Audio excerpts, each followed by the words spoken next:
우리가 보통 투자에서 성공했다고 하면 뭘 떠올리죠? 아마 승률일 거예요. 더 자주 이기는 게 더 큰 수익으로 이어진다. 이게 거의 상식처럼 굳어져 있죠. 그런데 만약 그 상식이 성공의 본질을 가리는 가장 큰 착각이라면 어떨까요? 오늘 우리는 이 통념을 완전히 뒤집어버린 한 투자자의 철학을 깊숙이 파헤쳐 보려고 합니다. 자, 바로 이 질문이 오늘 우리가 풀어볼 핵심입니다. 아니, 어떻게 10번 중에 7번을 틀리면서 3천만 원을 2,300억 원으로 만들 수가 있죠? 진짜 말이 안 되는 것 같잖아요? 바로 이 역설 속에 우리가 파헤칠 비밀이 숨어 있습니다.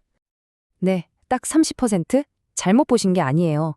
전설적인 트레이더의 승률이 고작 30%였다는 겁니다. 그러니까 10번 거래하면 7번은 손해를 봤다는 소리죠. 와, 대부분 사람들한테는 이거 거의 재앙에 가까운 성적표 아닐까요? 그런데 그 끔찍해 보이는 승률의 결과가 바로 이 숫자입니다. 2,300억 원. 정말 천문학적인 돈이죠. 이렇게 낮은 승률과 이렇게 압도적인 자산, 이 모순, 이 말이 안 되는 조합이야말로 그의 투자 철학을 꿰뚫는 가장 중요한 열쇠입니다. 이 믿기지 않는 숫자의 주인공, 바로 일본의 전설적인 트레이더 CIS입니다. CIS는 그가 게임에서 쓰던 닉네임인데 일본어로 죽음을 뜻한다고 해요. 나랑 붙는 상대는 죽는다, 뭐 이런 의미로 지었다고 하네요. 정말 대단하죠? 여기서 진짜 재밌는 게 뭐냐면 CIS는 스스로를 투자자라고 생각하지 않았다는 거예요. 나는 게이머다. 이렇게 정의를 내렸죠. 그에게 주식시장은 그냥 돈 버는 곳이 아니라 기술, 운, 리스크, 보상이 완벽하게 뒤섞인 최고의 게임이었던 겁니다. 이 게임이라는 관점, 이게 그의 모든 전략을 이해하는 핵심이에요. 근데 처음부터 이렇게 잘했던 건 절대 아니었어요. 2000년에 재무제표 보고 하는 그런 가치 투자로 시작을 했는데 결과는요? 처참했죠. 자본금의 거의 90%를 날리고 계좌에 1,000만 원 좀 넘게 남았다고 해요. 이 뼈아픈 실패가 바로 그의 인생을 바꾼 전환점이 된 겁니다. 기존의 방식을 싹 다 버리고 오로지 시장의 흐름, 즉 추세만 따라가는 단기 트레이딩으로 완전히 갈아탄 거죠. 자, 그렇다면 그의 성공을 만든 그 핵심 철학은 대체 뭐였을까요? 우리가 흔히 생각하는 이기는 것, 승리와는 아주 거리가 멉니다. 오히려 정반대라고 할 수 있죠. 그 핵심은 바로 손익비입니다. 손익비. 말이 좀 어려울 수 있는데 쉽게 말해서 먹을 땐 크게 먹고 깨질 땐 작게 깨진다. 이거예요. 한 번 거래할 때 내가 얻을 수 있는 이익이 감수해야 할 손실보다 얼마나 더 큰가. CIS한테 중요했던 건 몇 번 이기느냐가 아니라 바로 이 비율이었습니다. 이길 때 얼마를 버느냐, 질 때 얼마를 잃느냐, 이것뿐이었죠.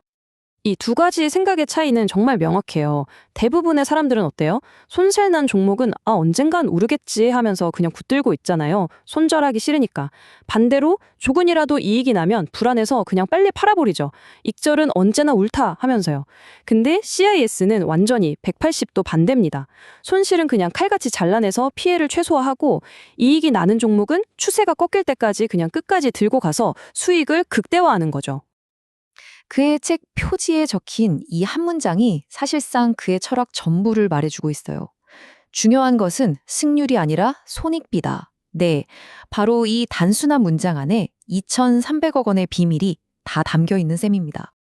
그렇다면 이 손익비 중심의 철학을 실제 트레이딩에서는 어떤 규칙으로 적용했을까요?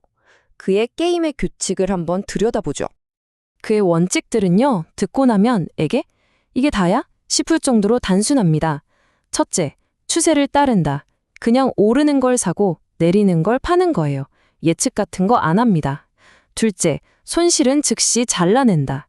내 생각이 틀렸다는 걸 얼마나 빨리 인정하느냐, 그 속도가 시장에서 살아남느냐 죽느냐를 결정한다는 거죠. 셋째, 절대 물타기 안 한다. 마지막으로 넷째, 이익은 최대한 길게 가져간다. 이래야 수많은 자잘한 손실들을 단 몇 번의 압도적인 수익으로 다 덮고도 남게 되니까요. 특히 그는 물타기를 최악의 기술이라고 했어요. 한번 생각해 보세요. 오를 거라고 생각해서 샀는데 가격이 떨어졌어요. 그럼 내 판단이 이미 틀린 거잖아요. 그런데 그 틀린 판단에 돈을 더 붓는다? 이건 말이 안 된다는 거죠. 그가 보기엔 이건 실력을 키우는 게 아니라 단 한 번의 실수로 그냥 시장에서 퇴출당하는 지름길이었던 겁니다. 자, 그럼 이 원칙들이 말로만 듣는 거랑 실제 상황에서 어떻게 작동하는지는 또 다르겠죠? 2015년에 전 세계를 공포에 빠뜨렸던 차이나 쇼크 때의 일화가 그의 철학이 뭔지를 가장 확실하게 보여주는 예시가 될 겁니다. 시장이 공포에 질려서 모두가 투매할 때 그는 오히려 하락 추세에 올라탔습니다.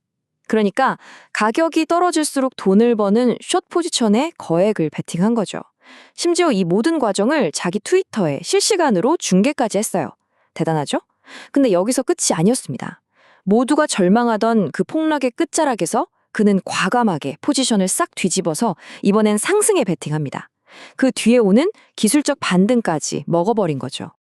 그 결과가 어땠을까요? 단 하룻밤 만에 약 406억 원의 수익이었습니다. 공포에 휩쓸리지 않고 그냥 눈앞에 보이는 추세라는 현실에만 반응하고 자기가 정한 원칙을 지킨 결과였죠. 이게 바로 손익빛 게임의 진짜 위력입니다. CIS의 이야기는 결국 우리에게 투자를 보는 관점 자체를 바꿔야 한다고 말하고 있어요. 그 핵심은 예측에서 반응으로의 전환입니다. 아, 이건 앞으로 오를 거야. 이 정도면 바닥이겠지? 이런 생각들. 사실 이건 예측이 아니라 그냥 망상에 가깝다는 거예요. CIS는 이런 망상을 싹 버리고 그냥 눈앞의 가격 움직임, 즉 현실에만 집중했습니다. 주가가 오르고 있나요? 그럼 삽니다. 오르는 동안은 계속 들고 있어요. 주가가 내리기 시작했나요? 그럼 팝니다. 이게 전부였어요. 정말 단순하죠? 바로 이 지점이 핵심이에요.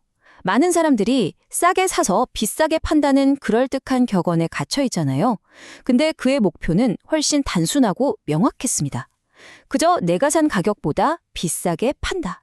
어디가 바닥인지 어디가 고점인지 맞추는 것보다 원칙에 따라 어디서 파느냐가 훨씬 더 중요하다는 뜻입니다. 결국 CIS의 철학은 우리에게 이런 질문을 던지는 것 같아요. 당신을 정의하는 건 승률이 아니라 손실은 짧게, 이익은 길게 가져가는 당신만의 원칙이라고요. 오늘 이야기를 통해서 여러분 각자의 투자 게임에서 바꿔야 할 단 하나의 규칙은 과연 무엇일지 한번 생각해 보시는 계기가 되었으면 좋겠습니다.